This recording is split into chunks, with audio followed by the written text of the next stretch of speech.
Oh. Aquí va.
Bien.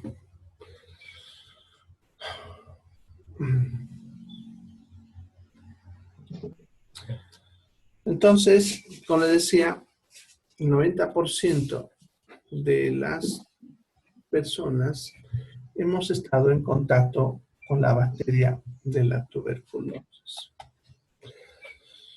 ¿Ya?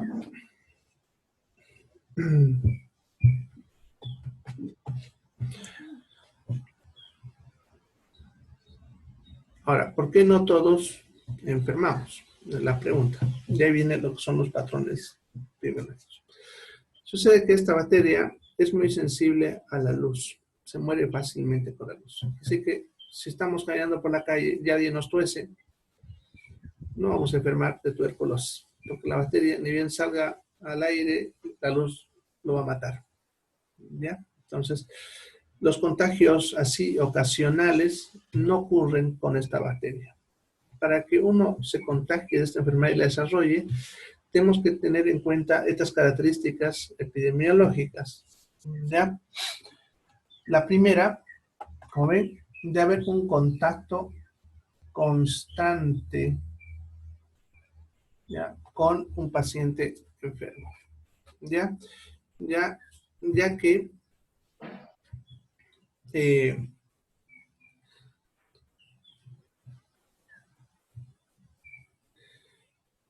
que sucede que, como decía hace rato, si la bacteria sale, va a morir fácilmente. Entonces, para que yo enferme, tengo que estar todo el tiempo respirando las bacterias. ¿Ya? Eso debido a que también nuestro sistema inmune puede destruirlo con facilidad. ¿Ya? ¿Ya?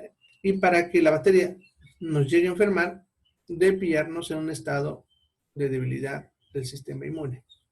¿Ya? Como generalmente estamos bien inmunológicamente, entonces la bacteria entra y muere. ¿Ya? Por lo tanto, para que enferme, tiene que estar todo el tiempo entrando, ¿no? Entrando, para que en algún momento nos pille débiles y ahí aproveche la bacteria. ¿Ya? Entonces, primero, tiene que haber contacto constante con el paciente enfermo. ¿Ya? No es una sola vez. Ese contacto debe hacerse en un ambiente de hacinamiento. ¿A qué se refiere eso? Como decía hace rato, no nos contagiamos en la calle. Ya tiene que ser un ambiente donde no hay buena iluminación y no hay una buena ventilación, ya que la bacteria en este ambiente va a sobrevivir por más tiempo. Y ahí sí lo pudiésemos respirar y enfermar, ¿no? Eso se suele ver en las casas de personas de escasos recursos, donde a veces no tienen ventanas, ¿no? Solamente una puerta, entonces el cuarto es oscuro, ¿ya? Y a veces incluso viven varias personas en la misma habitación, entonces ahí es el riesgo mayor de contagio. También se suele ver en hogares de niños, cuarteles, etcétera, ¿no? La cosa es que sea un lugar donde no haya buena iluminación natural y no haya buena circulación de aire, ¿no? Si está una persona enferma, la bacteria va a estar activa en el aire y entonces las otras personas se pueden contagiar. Y la última característica, ya que es la más importante incluso, tiene que ver con el sistema inmune, como decía. Tiene que haber un debilitamiento del sistema inmune. Para que mi sistema inmune se debilite, me tienen que pasar, una de esas tres cosas que están viendo. Que esté mal alimentado, que esté con estrés o con enfermedades debilitantes, ¿no? Y ahí cuando enfermedades debilitantes se refiere a cualquier enfermedad que debilite el estado inmune. ¿Ya? Bien. Entonces, para que una persona enferma tiene que tener esas tres características. ¿Ya? Por eso la mayor parte de la población, a pesar de haber estado en contacto con la bacteria, no llega a desarrollar la enfermedad. ¿Ya? Ahora, nosotros vamos a trabajar con pacientes con tuberculosis. Entonces tenemos que tener en cuenta que para que no enfermemos de tuberculosis, ¿qué hay que hacer? No debo estar todo el tiempo en contacto con tu paciente. Debe ser un contacto rápido. El ambiente donde yo trabaje con estos pacientes debe ser bien iluminado. Ya no puede ser una habitación con mala iluminación. ¿Ya? Y lo más importante, debo mantener a mi sistema inmune en buenas condiciones. Para eso debo alimentarme bien en cuanto a calidad, no se olviden, no es cantidad. Estrés, debo evitar las situaciones de estrés, ya que cuando estoy estresado libero una hormona que me bloquea el sistema inmune. Y si estoy con una enfermedad debilitante, debo evitar el contacto con pacientes con tuberculosis, porque sé que estoy en mayor riesgo de enfermar. ¿Ya? Bien. Sí, si no ha habido contacto, perdón, si no ha habido desarrollo de la enfermedad, es porque estaba con buenas defensas, ¿no? Justamente es lo que estamos hablando. Uno puede estar en contacto con la bacteria, pero si estoy con mi sistema inmune en muy buenas condiciones, no desarrollaré la enfermedad. Ya por eso decía que es importante tener en cuenta esos tres aspectos que son los patrones epidemiológicos. ¿Ya? Muchas veces cuando nosotros hacemos el seguimiento de estos pacientes, ya detectamos a veces a los familiares, ¿no? A veces que el que está en más contacto con el paciente no enferma, y eso sabemos que es porque estaba con buen sistema inmune. ¿Ya? Bueno, la enfermedad se va a desarrollar en dos formas, ¿ya? La pulmonar y la extrapulmonar. Vamos a ver primero la pulmonar. ¿Ya?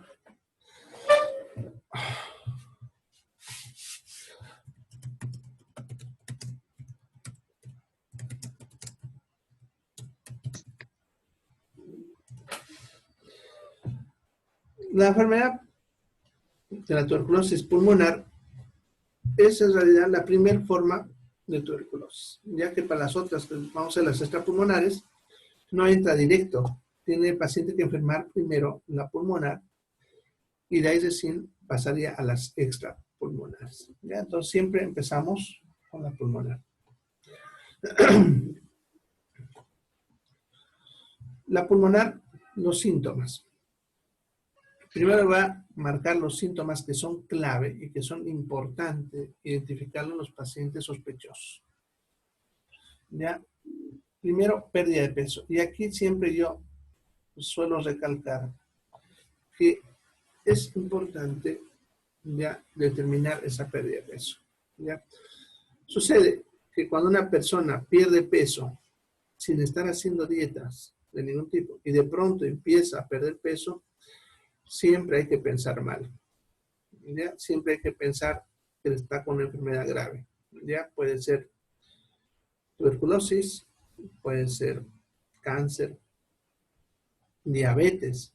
¿Ya? Entonces, siempre que una persona pierde peso de forma brusca, sin ningún tipo de dieta, siempre hay que preocuparse, ¿no? Y siempre hay que pensar en tuberculosis. Obviamente, hay pérdida de apetito, que es también una de las cosas que hace que el paciente pierda peso. Va a haber sudoración nocturna, ¿ya? Esto significa que el paciente transpira mucho de noche mientras duerme. ¿Ya? Incluso los pacientes que alguna vez he atendido me suelen contar que ellos se tienen que cambiar a veces su polera en la noche 2 o 3 veces, ¿no? Porque mojan, porque transpiran bastante. ¿Ya? Esta transpiración también es algo característico en la tuberculosis. Se debe a un cuadro subfebril.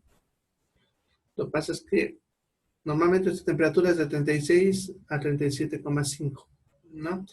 Para decir que está con fiebre, debe pasar los 37,5, 38, 39.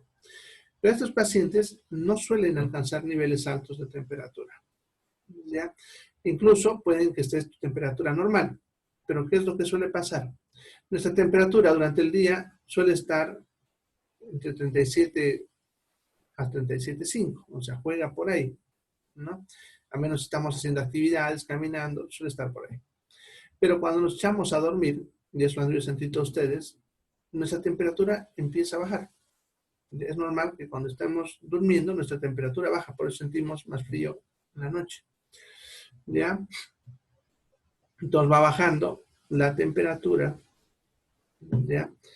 Y eso sería lo normal. Pero en los pacientes con tuberculosis, su temperatura no baja, se mantiene elevadita, pero dentro de los valores normales. O sea, no está con fiebre, pero su temperatura no ha bajado como debería bajar. ¿Ya? Cuando estamos durmiendo, esa temperatura debería estar cerca de los 36, pero se mantiene por encima de los 37, dentro de lo normal. Entonces no está con fiebre, pero su temperatura no ha bajado. Entonces el cuerpo, para tratar de bajar la temperatura, empieza a transpirar. Por eso transpiramos de noche cuando tenemos la enfermedad. ¿Ya? Entonces, otro síntoma característico. Y este síntoma es el más importante. La tos con duración de más de 2 semanas. ¿Ya?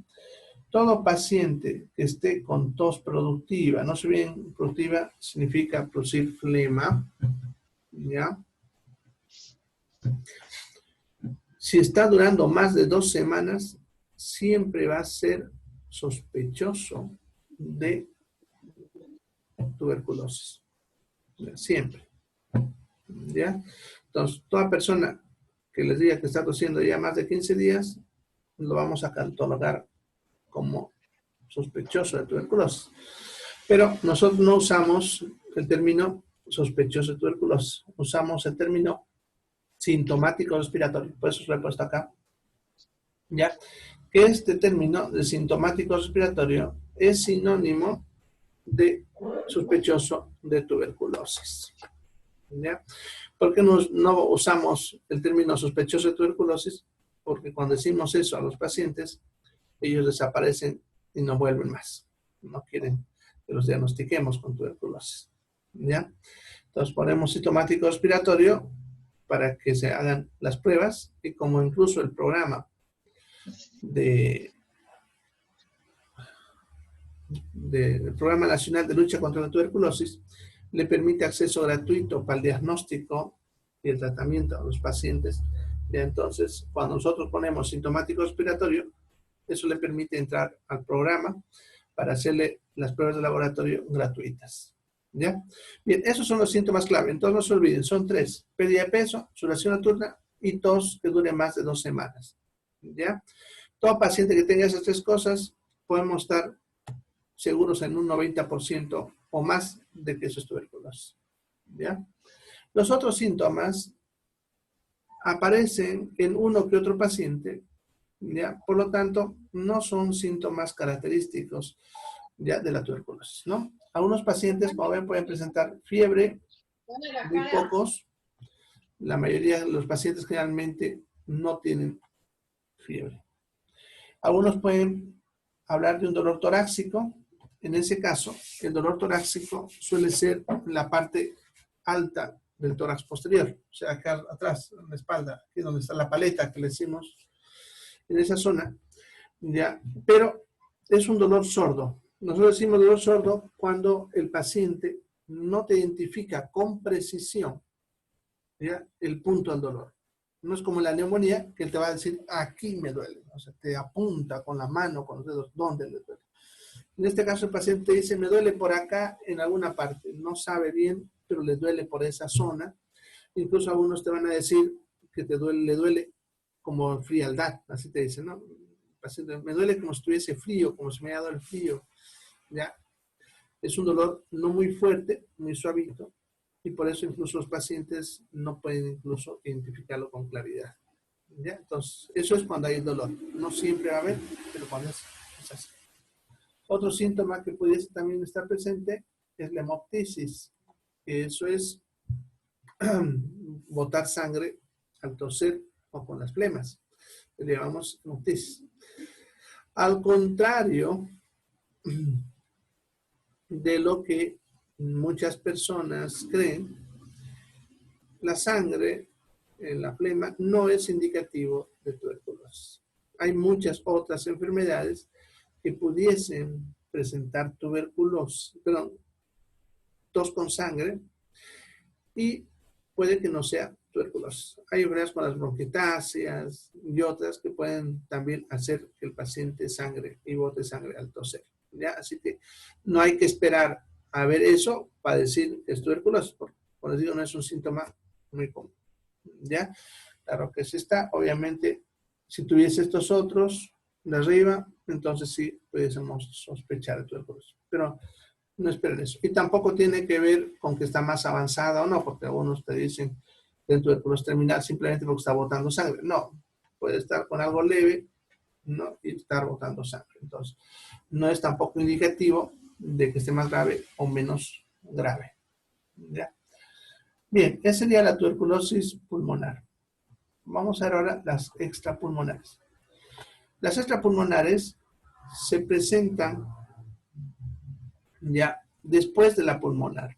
Puede que incluso los síntomas de la pulmonar hayan pasado, y pareciese que haya mejorado o haya curado, y de pronto empiezan a presentar estas otras. ¿Ya? En este caso, los síntomas de pérdida de peso y sudoración nocturna persisten. Entonces, por eso decía que toda pérdida de peso siempre hay que sospechar de tuberculosis, ¿no?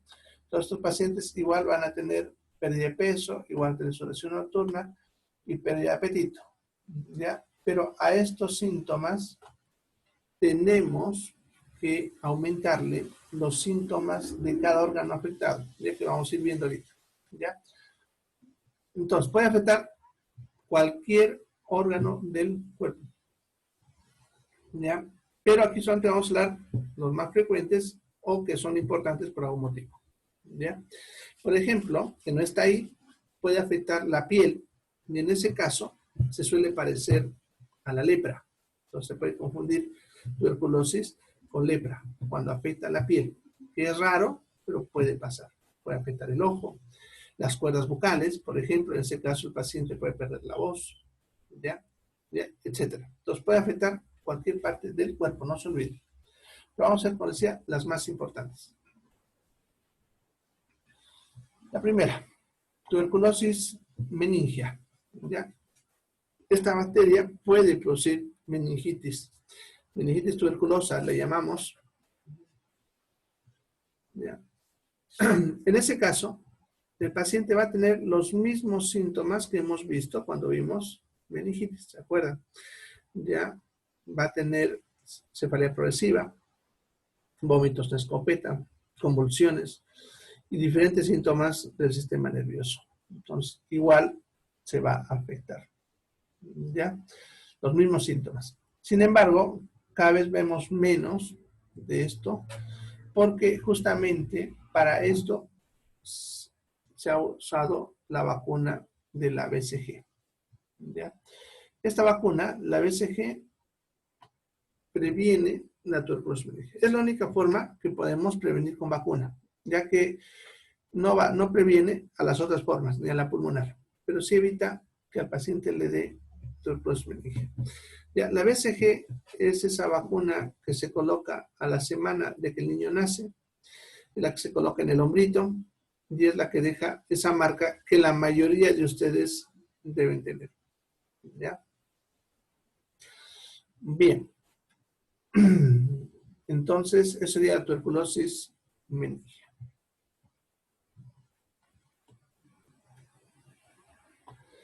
La otra sería la tuberculosis pleural. ¿Ya? La tuberculosis pleural, ¿ya?, es una tuberculosis en la cual los pacientes, además de la pérdida de peso y pérdida de apetito y sudoración nocturna, va a tener tos seca. Pero fíjense, en este caso es seca. En la otra, la pulmonar, es tos productiva, con flema. En esta va a ser seca. También de más de 15 días de duración, de la misma manera, ¿ya? Pero en este caso, el paciente suele tener dolor intenso en las bases. Bueno, no, una base cualquiera. Le llamamos nosotros la base a la parte inferior del pulmón, ¿no? Acá, en un costado, ¿ya? Como la neumonía. Pero la diferencia es que la neumonía es aguda, es brusca, de un momento para otro. En cambio, esta es más lenta, más crónica. Constantemente el paciente va a tener varios días con tos, no va a estar con fiebre, que en la neumonía, ¿se acuerdan?, es clave la fiebre, ¿ya? Ahora, se forma líquido alrededor del pulmón, ¿ya? Y ese líquido alrededor del pulmón no deja que el pulmón se expanda. Eso hace que el paciente también empiece a presentar dificultad respiratoria, ¿ya? Entonces, un paciente que ha perdido peso, está tosiendo más de 15 días y se queja de dolor de alguno de los lados y le está costando respirar, también habría que sospechar de tuberculosis. En este caso, la pleural. La siguiente tuberculosis sería la ganglionar. Eso es cuando afecta a los ganglios Ya, los ganglios son unos órganos que tenemos en diferentes partes del cuerpo.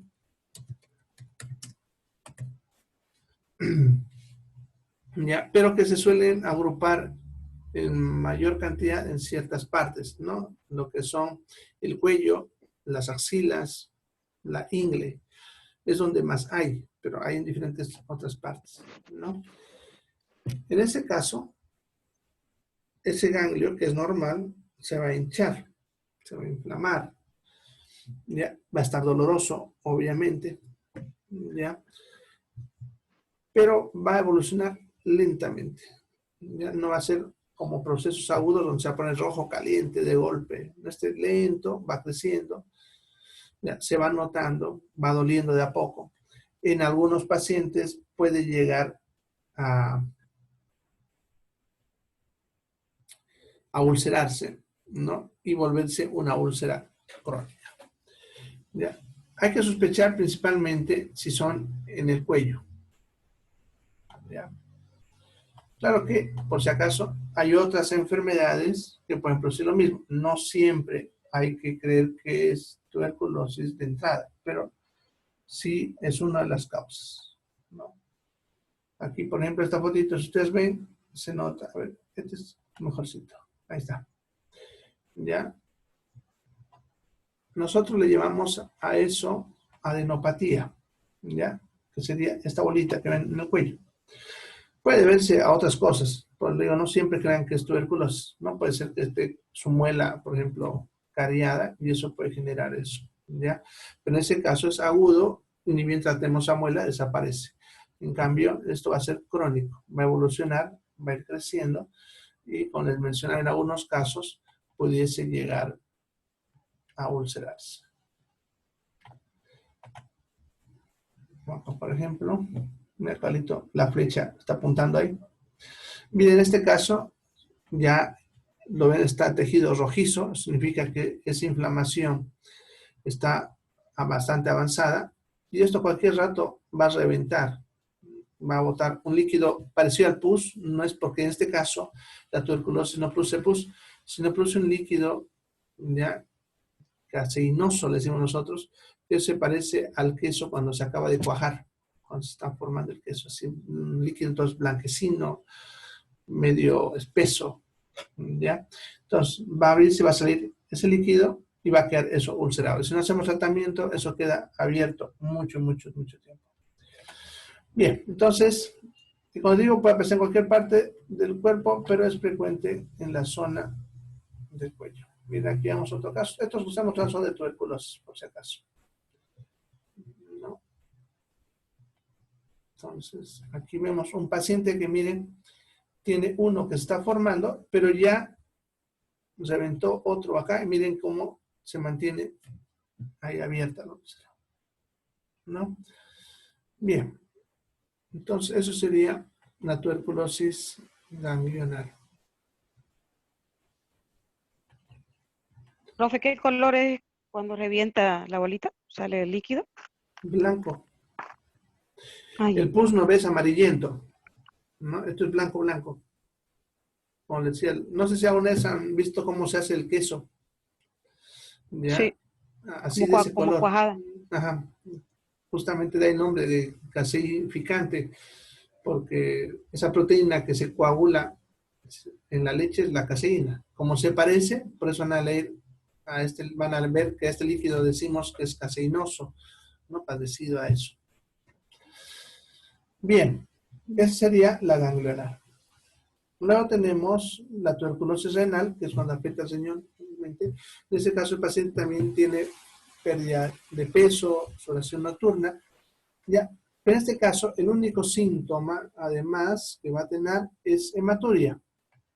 Hematuria es orinar con sangre, ¿ya?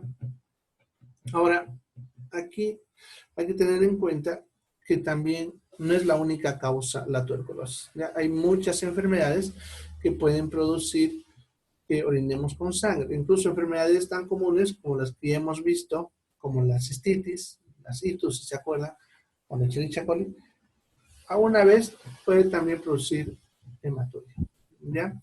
Generalmente estas infecciones.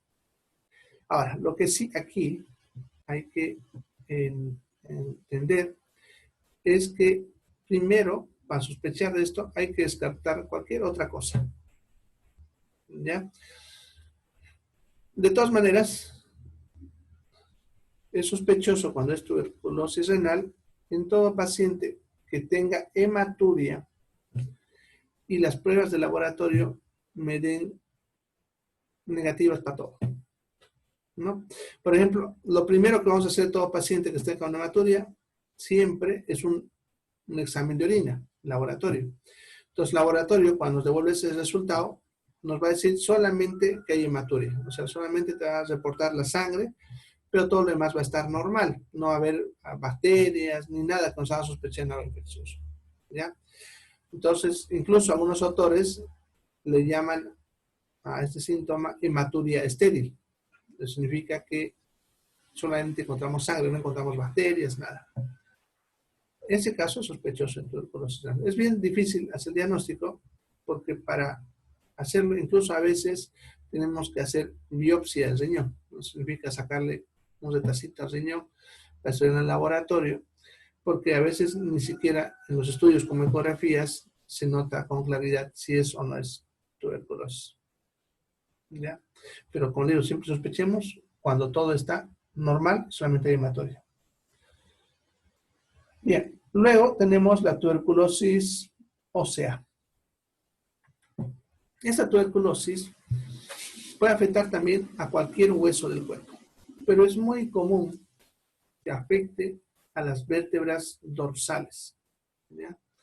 A la columna vertebral.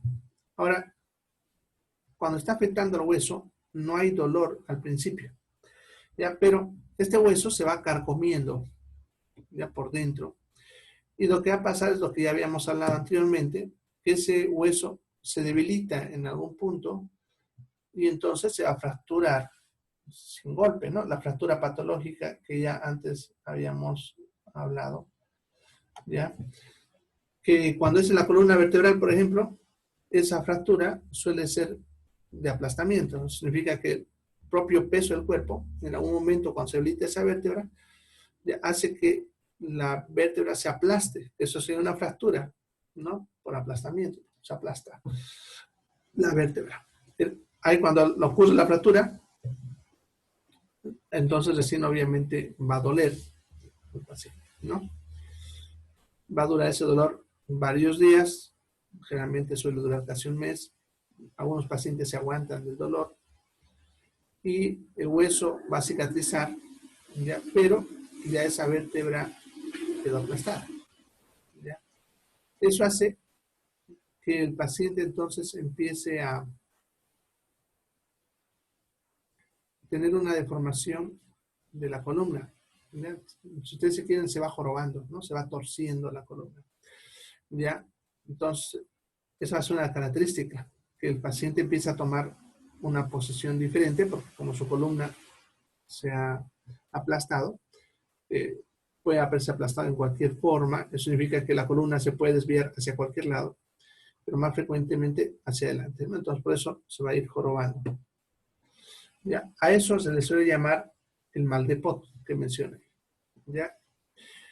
Y como las vértebras se aplastan, pues entonces empieza a perder talla, ¿ya? Se hace más bajito lo que era normalmente, ¿ya? Ese es el mal de Pot, ¿ya? Bueno, esas serían las formas más frecuentes y más importantes de la tuberculosis. Sin embargo, la mayoría de los pacientes van a ser detectados en la pulmonar.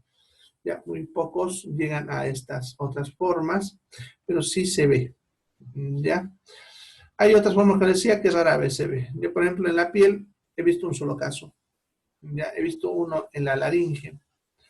He visto 2 casos en testículo.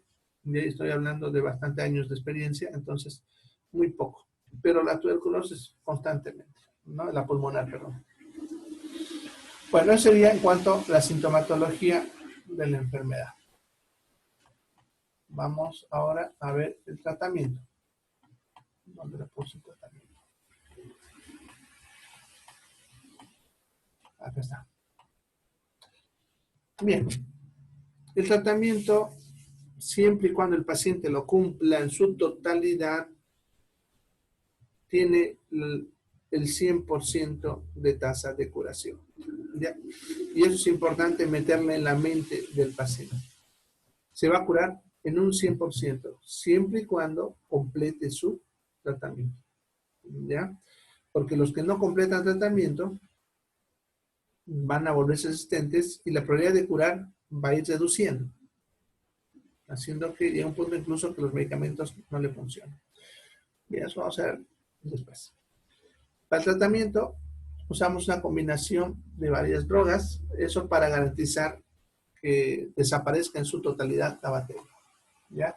Usamos el etambutol, la piracinamida, la isoniazida, la rifampicina y la streptomicina. Esos 5 se usan para las tuberculosis primarias, ¿ya? En diferentes combinaciones que les llamamos esquemas, ¿no? Entonces, como ven, aquí les he puesto los 3 esquemas. Ya tenemos el esquema 1, que vamos a usar en todo paciente que ha sido diagnosticado por primera vez tuberculosis, o que de repente ya enfermó antes y curó. Eso significa que completó su tratamiento y se hizo su prueba y se demostró que había curado y volvió a enfermar, porque uno se puede volver a contagiar por si acaso, después de curar. ¿Ya? Entonces, a ese tipo de pacientes lo metemos en esquema 1. Ahora, ¿cómo se lee el esquema? Este número que yo le pongo, aquí 2 y aquí 4, como ven, los otros también hay números, 1, aquí 2, aquí 5, son meses. Entonces significa 2 meses de rifampicina, isoniazida, piracetamida y etambutol. Ya por ahí les puse las siglas de lo que significa la de cada uno. Y 4 meses RH, no rifampicina, isoniazida. Ya, es eso como lo hacemos, pero no calculamos por meses, calculamos por días, calculando un estándar. Teniendo en cuenta que un mes estándar tendría 4 semanas, ya, estamos hablando un mes de 30 días con 4 semanas, donde habrían 4 domingos. ¿Ya? Entonces, a esos 30 días le quitaríamos los 4 domingos, porque el paciente debe tomar todos los días de lunes a sábado, menos los domingos. ¿Ya? Entonces estoy quitando 4 días a los 30. Estamos hablando de 26 días. ¿No? Entonces significa aquí 2, significa 52 días de tratamiento. ¿Ya? ¿No? Y aquí obviamente el doble sería 104 días de tratamiento. Contamos por días de tratamiento. ¿Ya? Bien, de todas maneras, ya está acabando el tiempo, ya no me da para hablar. La siguiente clase, el lunes, hablamos de nuevo del tratamiento. Y ahí ya profundizo más sobre estos aspectos para entender cómo es el tratamiento. ¿Ya? Entonces vayan estudiando, no se van a empezar. El examen, por si acaso, está programado para el 24, ¿no? Para el 24 de junio. Que eso significa, creo, a la otra semana todavía, el martes. Ya, así que eso, porque me están preguntando por ahí. No, y eso, miércoles es. Miércoles 24. Ya, ese día es nuestro examen. Ya, por si acaso. Bien, ¿alguna pregunta? Tengo 30 segundos.